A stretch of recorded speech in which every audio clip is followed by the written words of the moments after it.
آج ایک بہت بڑی ہستی کا انتقال ہوا ہے، پیر ذوالفقار احمد صاحب نقشبندی، اور یہ ان کی خوش قسمتی ہے کہ 22 جمادی الثانی ہے، یہی صدیق اکبر رضی اللہ تعالیٰ عنہ کی وفات کا دن ہے، یہی پیر صاحب رحمۃ اللہ علیہ کی وفات کا دن ہے، اور سلسلہ نقشبند حضرت ابوبکر صدیق رضی اللہ تعالیٰ عنہ سے ملتا ہے۔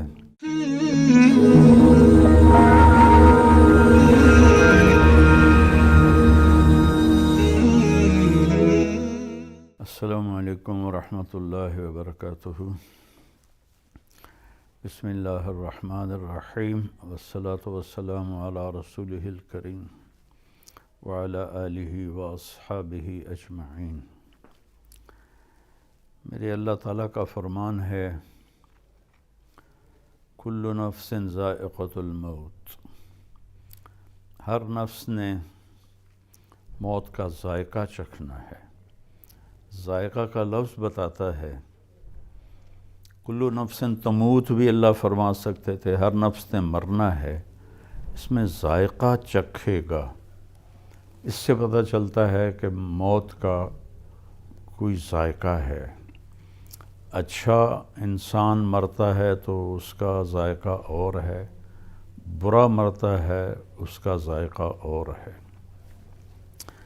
آج ایک بہت بڑی ہستی کا انتقال ہوا ہے، پیر ذوالفقار احمد صاحب نقشبندی، اور یہ ان کی خوش قسمتی ہے کہ 22 جمادی الثانی ہے، یہی صدیق اکبر رضی اللہ تعالیٰ عنہ کی وفات کا دن ہے، یہی پیر صاحب رحمۃ اللہ علیہ کی وفات کا دن ہے، اور سلسلہ نقشبند حضرت ابوبکر صدیق رضی اللہ تعالیٰ عنہ سے ملتا ہے۔ تو ایک یہ بہت اعلیٰ مناسبت ہے، ساری زندگی حضرت کی اللہ کے بندوں کو اللہ سے جوڑنے میں گزری۔ میرا ان سے بہت پرانا تعلق ہے، جب وہ انجینئر تھے اس میں مل میں، اس وقت سے میری ان سے سلام، دعا، محبت، ملاقاتیں۔ اللہ ان کے درجے بلند فرمائے۔ کافی عرصہ سے علیل تھے، بیمار تھے، اللہ نے آج بڑے اچھی مناسبت پر اللہ نے ان کو اٹھایا۔ ان کی تو خوش قسمتی ہے کہ دکھوں کا جہان چھوڑ کے اللہ کے پاس چلے گئے۔ ملک والوں کے لیے بہت بڑا سانحہ ہے۔ نیک لوگ پہلے ہی ہمارے ملک میں آٹے میں نمک سے بھی کم ہیں، پھر جب کوئی جاتا ہے تو اس کا خلا، وہ بس خلا ہی رہ جاتا ہے، اسے پر کرنے والا کوئی دور دور تک نظر نہیں آتا۔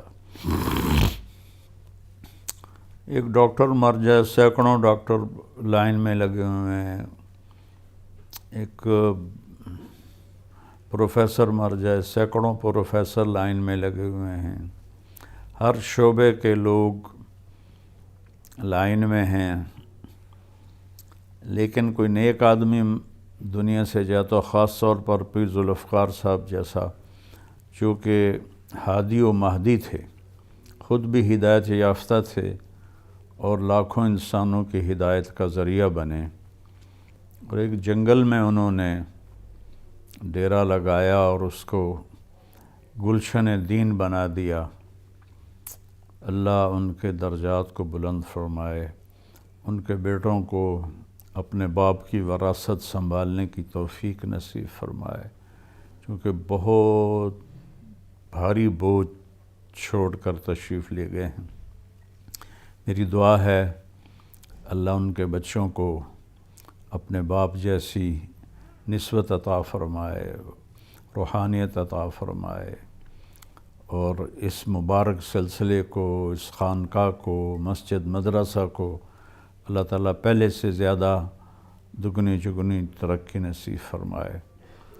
جو حضرات جنازہ میں پہنچ سکتے ہیں ضرور پہنچیں، اور جو نہیں پہنچ سکتے وہ پیر صاحب کے لیے دعا کریں، ان کے بخشش کے لیے نفل پڑھیں، دعائیں مانگیں، قرآن خوانی کریں، اللہ ان کے درجات کو بلند فرمائے۔ مجھے کل کراچی جانا ہے تو میں شاید جنازے میں شرکت نہ کر سکوں، لیکن انشاءاللہ ہمارے اساتذہ سے میں نے کہا ہے کہ وہ جائیں گے سارے، اور جب میں واپس آؤں گا تو میں بھی انشاءاللہ تعزیت کے لیے حاضر ہوں گا۔ میرا یہ مختصر سا پیغام ہے اس عالی شان شخصیت کے لیے جو اللہ کے بہت قریب تھے، اور ہزاروں لاکھوں لوگوں کو انہوں نے اللہ کے قریب کیا۔ السلام علیکم ورحمۃ اللہ وبرکاتہ۔